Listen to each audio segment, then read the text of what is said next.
आप चुप रहिए, आप शांत रहिए, आप शांत रहिए प्लीज। माननीय सदस्य please please please please please please, एक मिनट चुप रहिए आप भी। माननीय सदस्य आप चुप रहिए, आपको किसने इजाजत दी? बैठिए।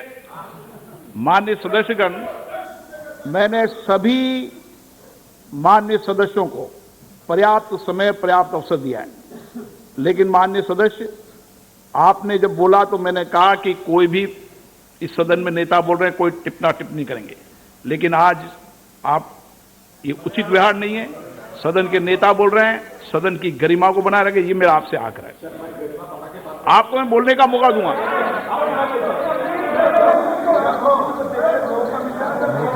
ठीक है, आप बैठिए, आपको मौका नहीं दिया मैंने।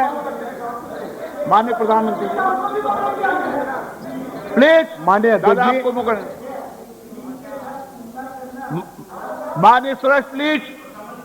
माननीय अध्यक्ष जी समझेंगे, समझाएंगे, आप पूरा सुनो, सब समझाएंगे। सदन में थोड़ी बहुत टोका टोकी तो आवश्यक होती है, जरा गर्मी रहती है, लेकिन जब सीमा के बाहर जाता है तो जरा लगता है कि हमारे साथी ऐसे हैं। माननीय अध्यक्ष जी, उनकी पार्टी के एक एमपी ने चर्चा की शुरुआत की थी और यहां से कुछ छोटा मोटा नोकझोंक चल रहा था और मैं मेरे कमरे से स्क्रीन पे देख रहा था कि हमारे मंत्री प्रहलाद जी पीछे गए, सबको रोका और वहां से चैलेंज आई कि अगर हमें रोकोगे तो तुम्हारे नेता का ये हाल करेंगे। क्या इसी का ये हो रहा है क्या? माननीय अध्यक्ष जी, माननीय अध्यक्ष जी,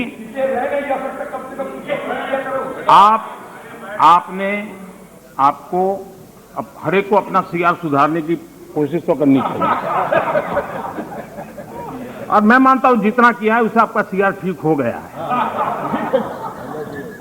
जिन लोगों को रजिस्टर करना है आपके इस पराक्रम को कर लिया है जी, ज्यादा क्यों कर रहे हो? इस सत्र में तो कोई आपको नहीं निकालेगा, विश्वास करो। इस सत्र में आपको कोई निकालने का नहीं, मैं आपको गारंटी देता हूं।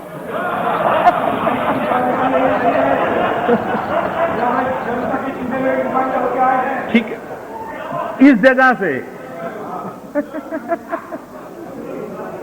अरे भाई ऐसे ही बच गए हो।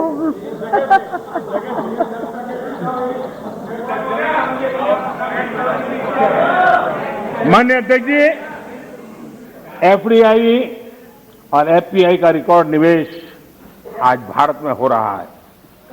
रिन्यूएबल एनर्जी के क्षेत्र में आज हिंदुस्तान दुनिया के टॉप 5 कंट्रीज में है।